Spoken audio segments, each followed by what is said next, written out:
Bapak Ibu Saudara yang dikasihi Tuhan Yesus Kristus, tadi kita baca mulai dari ayat 26. Perikop itu mulai dari ayat 25 Bapak Ibu. Dan di dalam ayat 25 itu menyampaikan bahwa banyak orang yang datang kepada Tuhan Yesus. Jadi pada suatu kali dikatakan berduyun-duyun Bapak Ibu. Itu berarti banyak sekali. Tadi ketika saya dari Solo mulai masuk ke sini, wah itu ternyata ada pengendara motor banyak banget Bapak Ibu. Katanya mau pergi kemana ya? Ke Sleman, ada pertandingan bola begitu. Kok banyak banget gitu. Tapi menurut saya karena di sini di Alkitab itu pakai kata berduyun-duyun, rasanya lebih banyak tuh tadi dari motor yang saya lihat itu Bapak Ibu.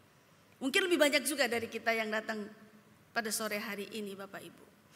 Nah Bapak Ibu, orang banyak itu berduyun-duyun pergi ke Tuhan Yesus itu untuk apa sih gitu? Apa tujuannya gitu? Oh banyak Bapak Ibu. Itu yang pergi ke Tuhan Yesus itu tidak harus bahwa itu orang saleh. Gak harus, gak selalu ya.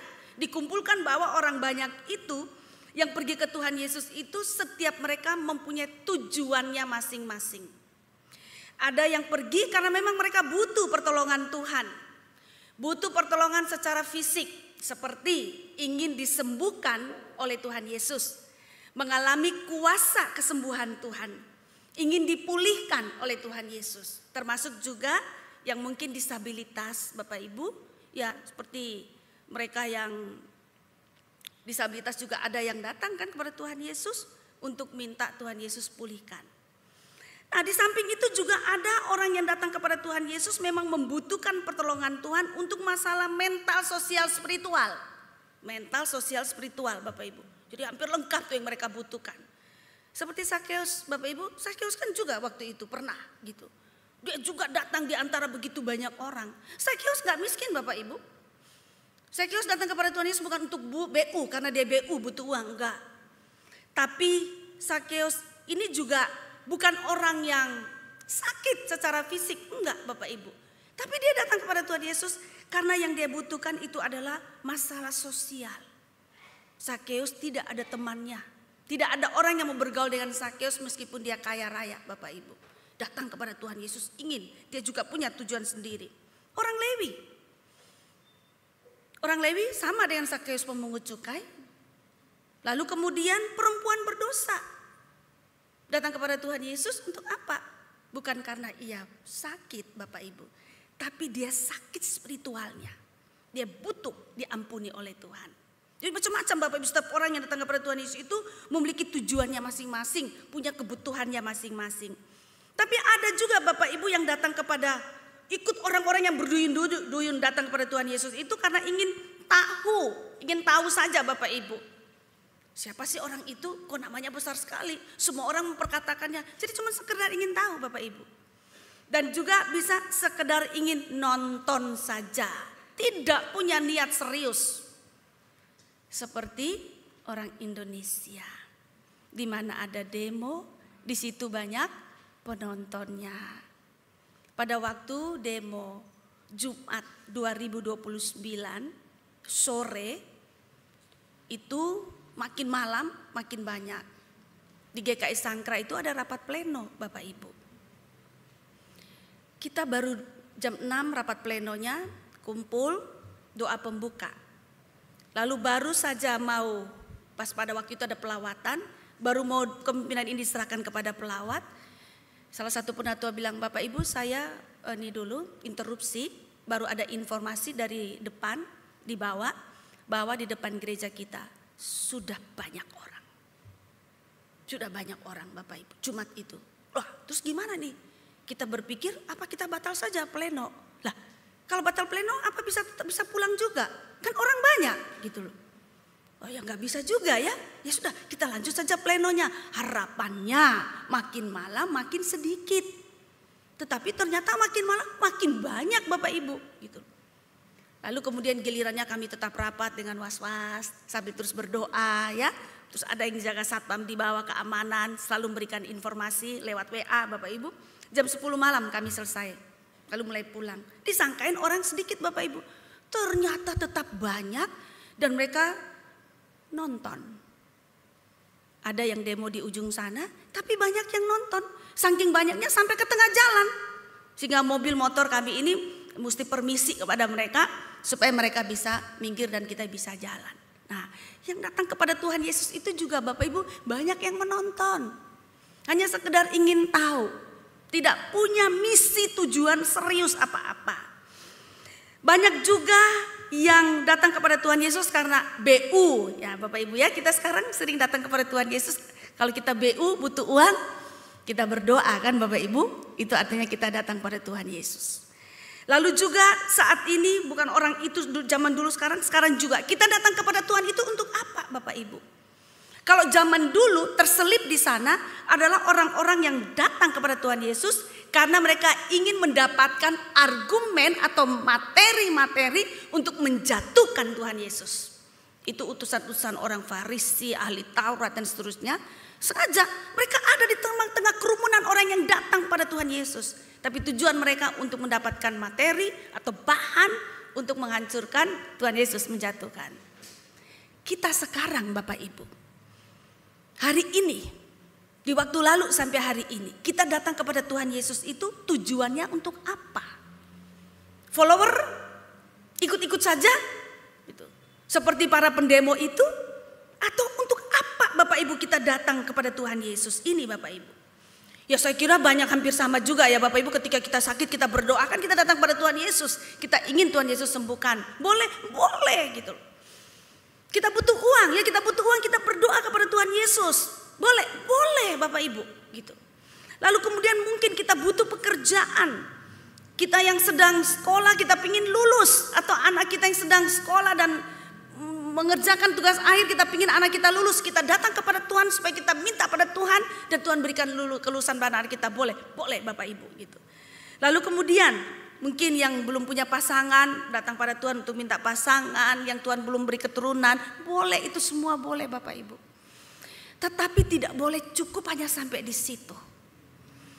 Kita mengikut Tuhan Yesus atau kita dikatakan pengikut Tuhan Yesus, tapi tidak hanya sampai di pengikut Tuhan Yesus. Tapi kita ini Bapak Ibu, Tuhan Yesus panggil kita untuk memuridkan kita. Supaya kita menjadi murid. Nah Bapak Ibu, ada perbedaan antara followers itu dengan murid. Slide saya yang kedua tolong ditayangkan. Nih Bapak Ibu perbedaannya. Nah Bapak Ibu yang sangat dikasihi Tuhan Yesus, kalau bicara tentang followers, Bapak Ibu aktif main TikTok, terus apa lagi ya?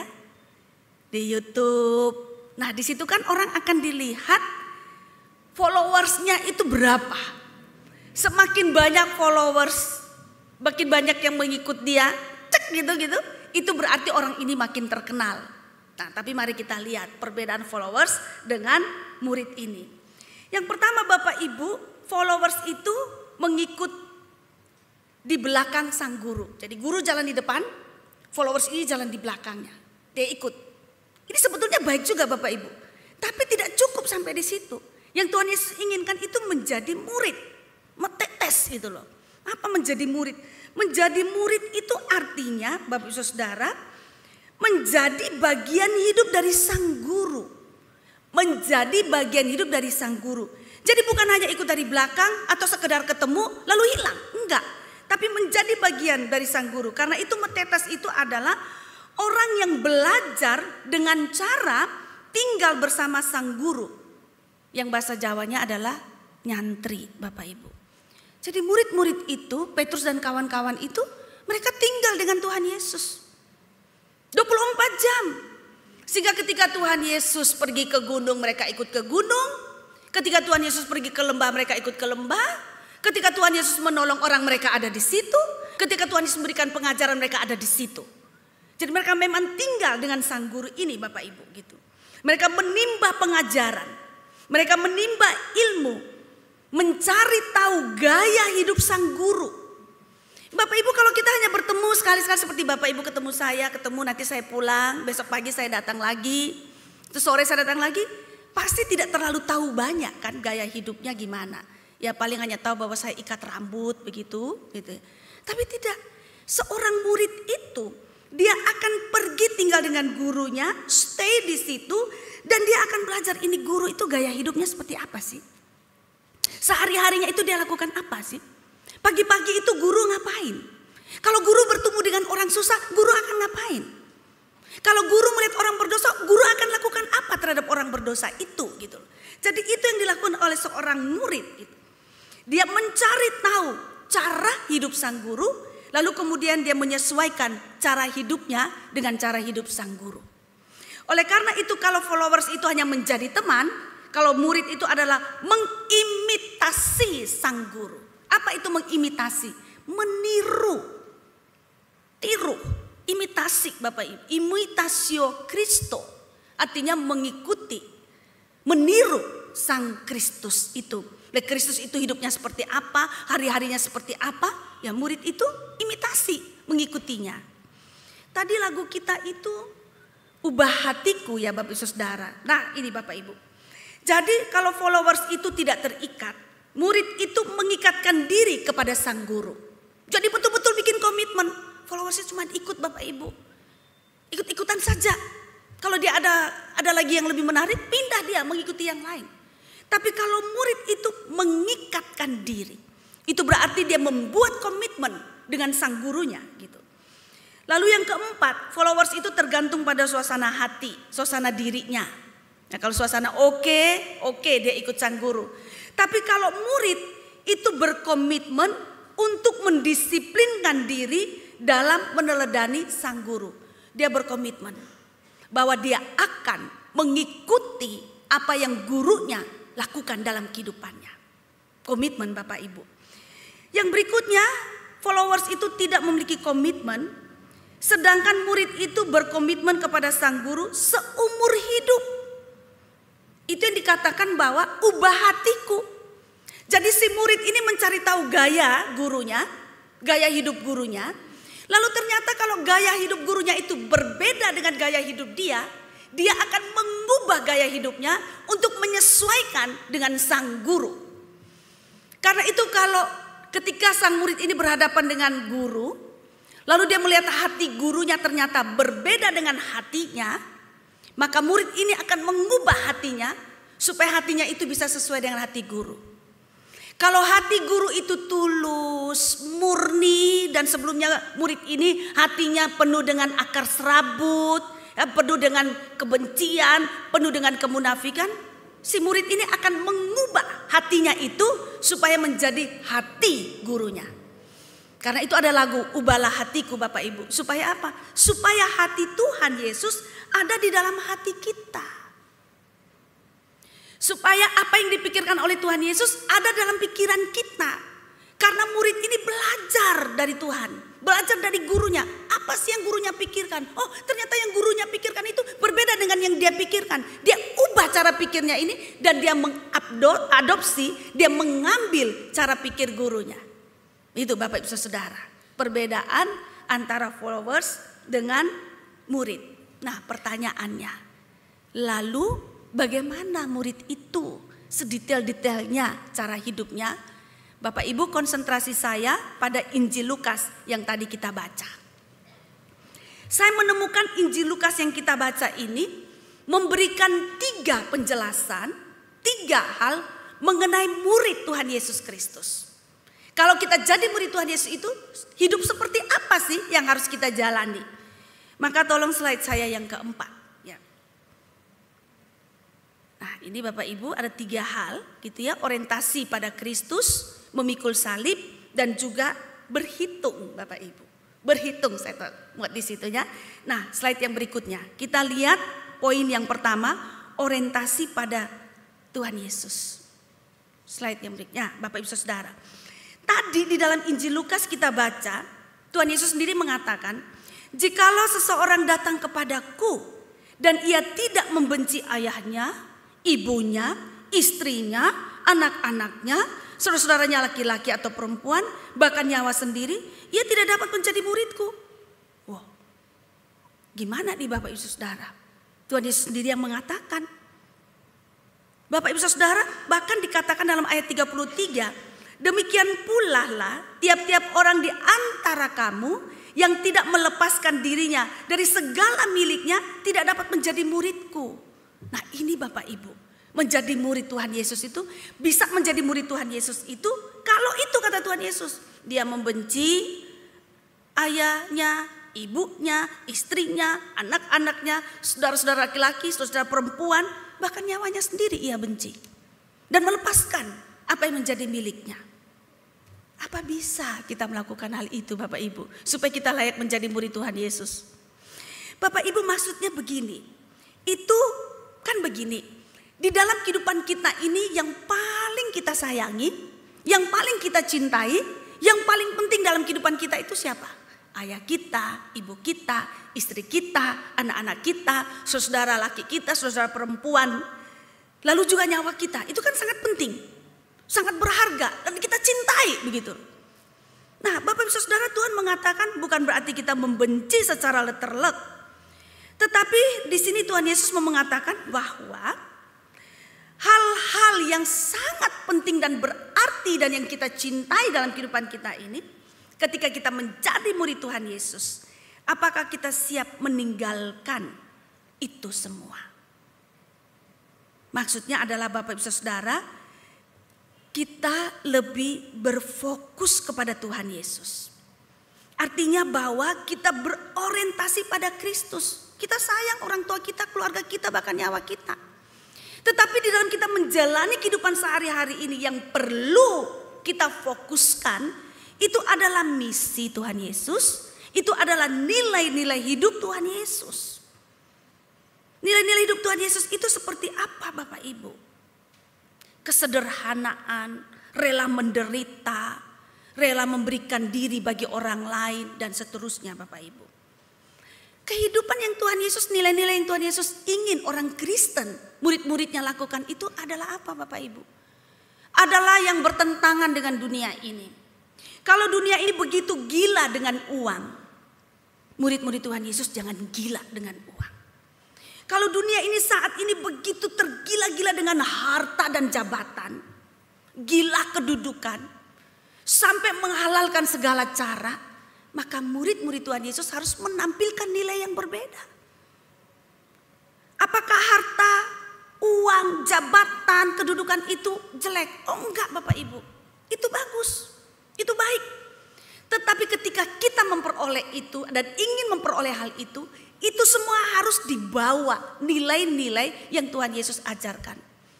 Kasih kepada sesama, membela hak-hak kemanusiaan, menjaga kehidupan sesama. Jangan karena harta, kedudukan, jabatan, sesama ini kita bahkan bisa kita hancurkan nyawanya begitu saja. Bapak Ibu lihat sekarang yang terjadi di negara kita. Di mana nilai-nilai Kristiani itu berada. Di mana letak orang Kristen dan nilai-nilai Kristus itu dipraktekkan di tengah-tengah kehidupan bermasyarakat. Bapak Ibu, ada seorang anak laki. Dia memiliki jabatan sebagai hakim di Indonesia. Di salah satu kota. Di salah satu provinsi. Suatu saat ia mendapati bahwa berkas yang diberikan kepada dia adalah berkas ayahnya sendiri. Dan berkas itu adalah berkas korupsi sang ayah. Sang ayah tahu bahwa anaknya orang hukum dan anaknya adalah hakim di tempat itu. Kalau ayahnya ini sayang pada anaknya, jangan pernah memperhadapkan anak itu dengan memakan buah simalakama. Bagaimana Bapak Ibu? Anaknya sendiri harus menghakimi ayahnya. Kalau dia menghakimi ayahnya dengan benar, lalu ternyata memang ayahnya salah dan dia menjatuhkan hukuman kepada ayahnya, maka dia akan melukai ibu dan saudara-saudaranya. Tapi kalau dia membenarkan ayahnya, maka integritasnya hancur pada saat itu. Anak ini memutuskan untuk apa Bapak Ibu? Itu yang dikatakan dalam tanda petik, membenci ayahnya. Bukan membenci secara letterlek. Dia harus membela kebenaran dan keadilan. Ayahnya salah, dia harus memutuskan. Papa salah, Anda salah, dan masuk. Itu artinya Bapak Ibu, nilai-nilai Kristus yang menjadi fokus. God oriented, Kristus oriented Bapak Ibu. Orientasi pada Tuhan, orientasi pada apa yang Tuhan mau. Dahulukan kehendak Tuhan, fokus pada kehendak Tuhan, membela kehendak Tuhan. Bapak Ibu yang sangat dikasihi Tuhan Yesus, saya juga bergumul sebetulnya. Kita orang Kristen ini, di dalam kehidupan ini, di dalam posisi kita masing-masing, entahkah kita ini guru, dosen, pengusaha, pegawai negeri, pegawai swasta, apapun kita posisinya sekarang ini. Untuk apa kita hidup? Di mana posisi Tuhan Yesus? Di dalam kita memperjuangkan usaha kita, pekerjaan kita, rumah tangga kita, di mana posisi Tuhan Yesus? Apakah dia menjadi fokus kita? Apakah orientasi kita ini pada Tuhan Yesus? Atau sebetulnya kita lebih berorientasi pada yaitu kebutuhan-kebutuhan kita, pekerjaan kita, usaha kita, bisnis kita, dan seterusnya Bapak Ibu Saudara. Itu terlihat dari Bapak Ibu, dalam satu hari, berapa banyak kita memuji Tuhan. Berapa menit kita menyembah Tuhan Yesus kita Bapak Ibu. Di dalam satu hari ini kita berapa banyak baca dan nonton YouTube. Berapa banyak kita menyembah Tuhan dengan fokus kepada Tuhan. Berapa banyak kita membaca Alkitab. Itu yang namanya God oriented Bapak Ibu. Orientasi kepada Tuhan. Bapak Ibu, untuk apa kita jadi pengusaha? Termasuk juga orang-orang sana yang kaya raya, di tempat di garasinya itu banyak mobil dan sebagainya. Untuk apa? Hidup ini untuk apa setelah mendapatkan itu semua? Bukankah menyembah Tuhan itu yang paling utama? Di dalam penyembahan Tuhan itu kita terrelasi dengan Tuhan, terhubung dengan Tuhan. Dan dari situlah Tuhan Yesus, Allah menyampaikan maksud-maksudnya di dalam kehidupan kita. Termasuk juga setia membaca Alkitab. Berapa banyak satu hari kita membaca Alkitab? Berapa menit Bapak Ibu? Saya yang lalu Bapak Ibu juga tanya ke Sangkra. Pernah tahu nggak bahwa bayangan Petrus itu bisa menyembuhkan orang sakit Bapak Ibu? Ada yang tahu? Bayangan Petrus bisa menyembuhkan orang sakit. Dan itu ada dalam Alkitab. Nah, jangan searching Google, kalau Google kelihatan, ya harus baca Alkitabnya. Runtut bacanya. Bapak Ibu pernah tahu bayangan Petrus bisa menyembuhkan orang. Bapak Ibu pernah tahu bahwa sapu tangan atau kain bekas Paulus itu bisa menyembuhkan orang sakit. Itu bukan bayangan Petrus, bukan sapu tangan atau kain Rasul Paulus, bukan Bapak Ibu. Tetapi karena mereka begitu percaya bahwa Petrus dan Rasul Paulus itu hadir untuk memberitakan Kristus yang begitu berkuasa, nama di atas segala nama itu, nama yang hebat itu, maka mereka sampai berpikir begini, oke lah, yang penting bayangan Petrus itu lewat aja, begitu bayangan ini lewat orang sakit bisa sembuh.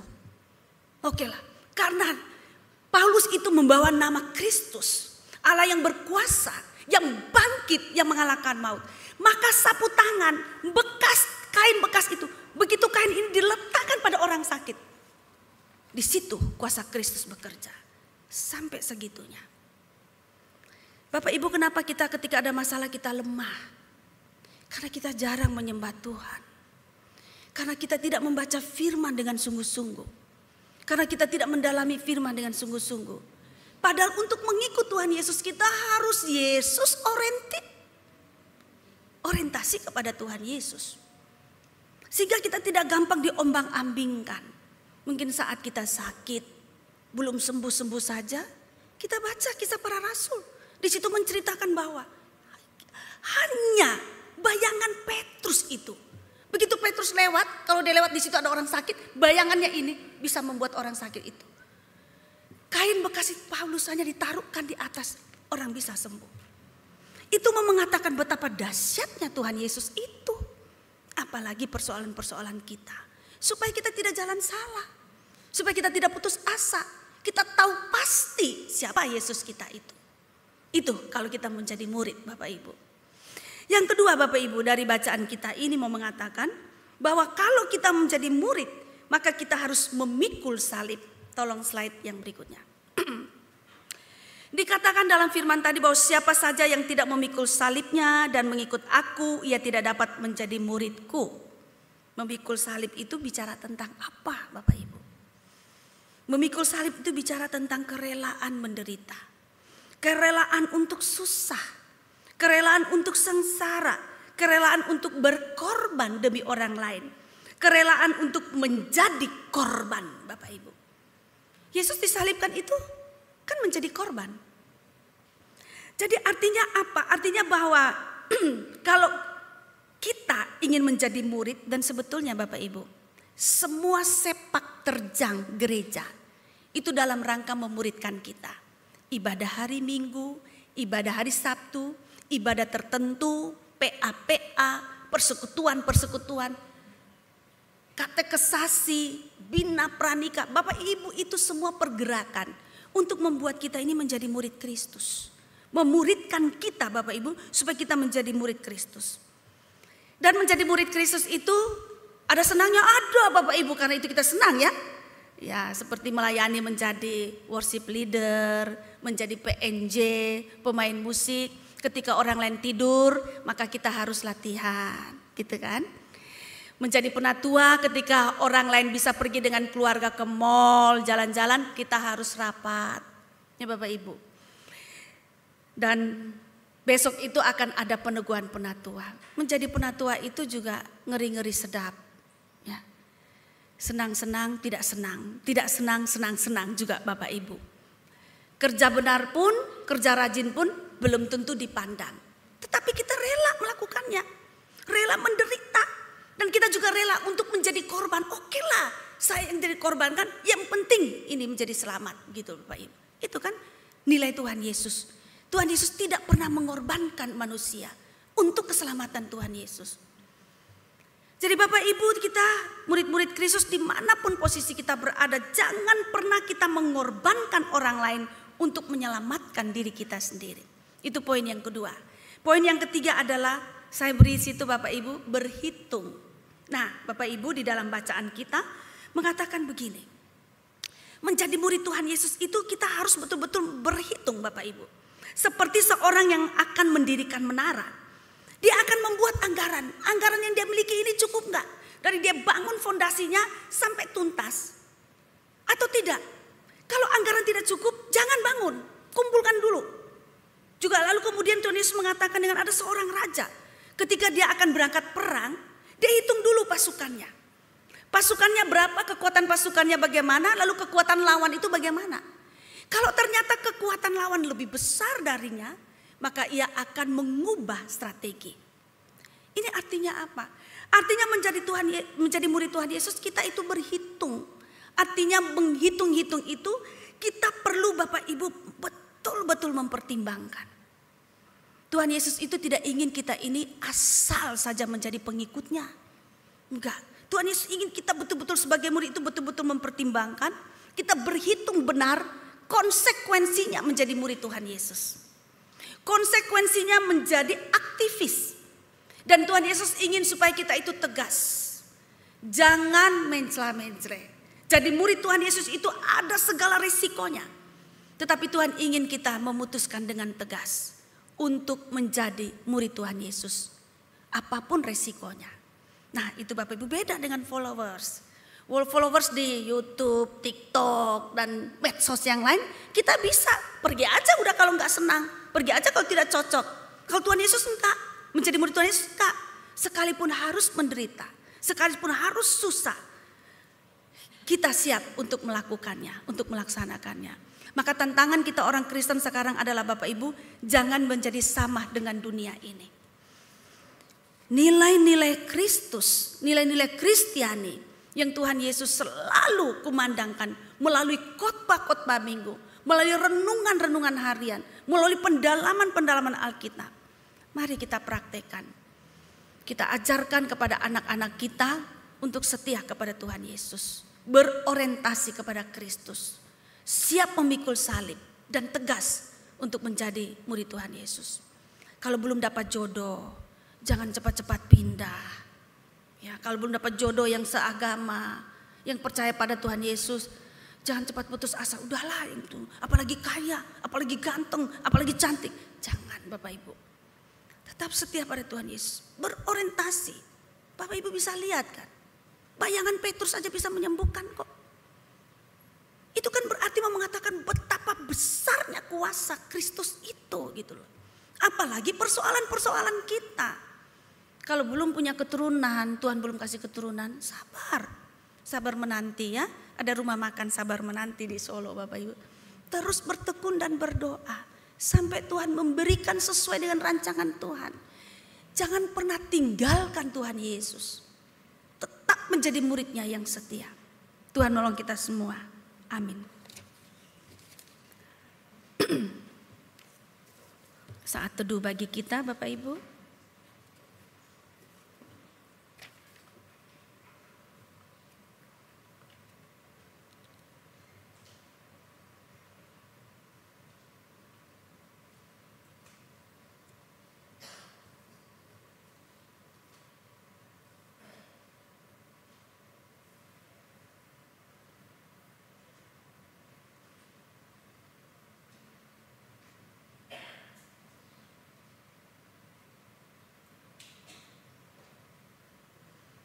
Bapak Ibu Saudara, Ibu Debbie Pioni dari Jogja akan menyampaikan puji-pujiannya kepada Tuhan.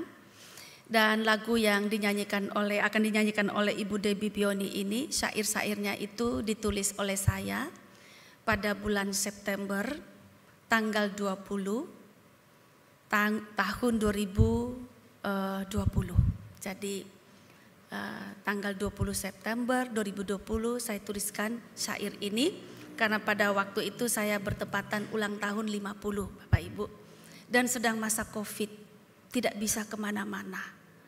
Lalu saya menuliskan syair ini pada jam 23.00, pukul 23.00 di tanggal 20 September 2020 itu. Dan ini merupakan pengakuan iman saya bahwa Tuhan itu adalah tiang awan dan tiang api. Di siang hari Ia adalah tiang awan yang melindungi. Di malam hari Ia adalah tiang api yang menjagai. Ia adalah Allah yang setia. Nah, karena itu saya di saat itu saya mau berterima kasih kepada Tuhan Yesus. Nah, Ibu Debbie Pioni saya persilakan untuk maju dan memberikan puji-pujian kepada Tuhan.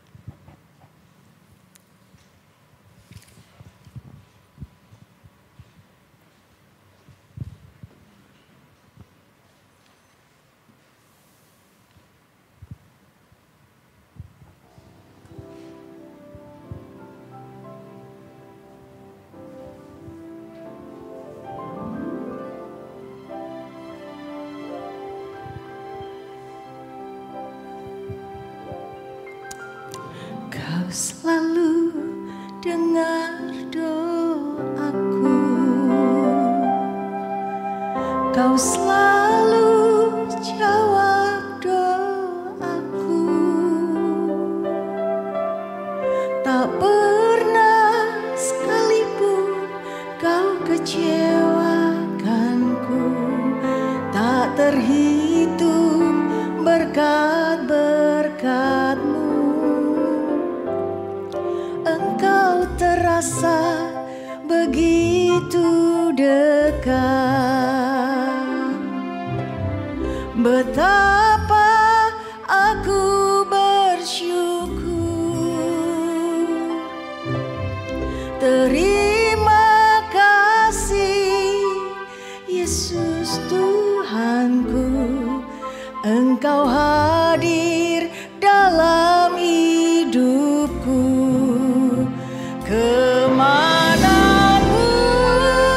kakiku melangkah, Engkau tiang awan dan apiku.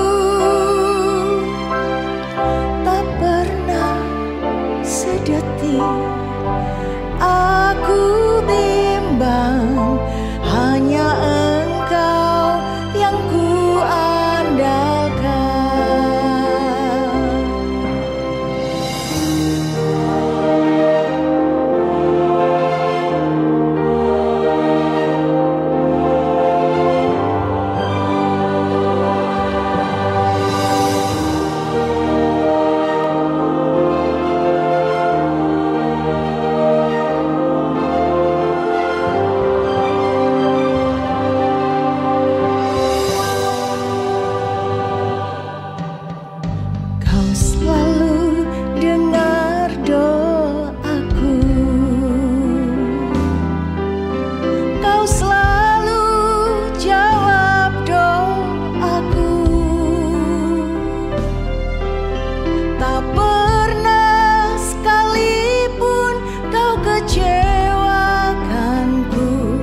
detik aku bimbang, hanya Engkau yang ku andalkan. Tak pernah sedetik aku bimbang, hanya Engkau yang ku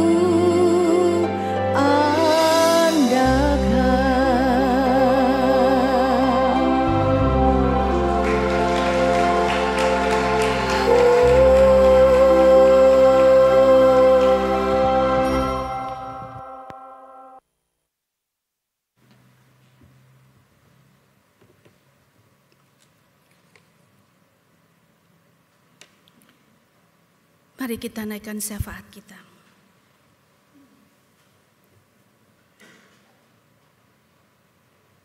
Allah yang penuh dengan kesetiaan,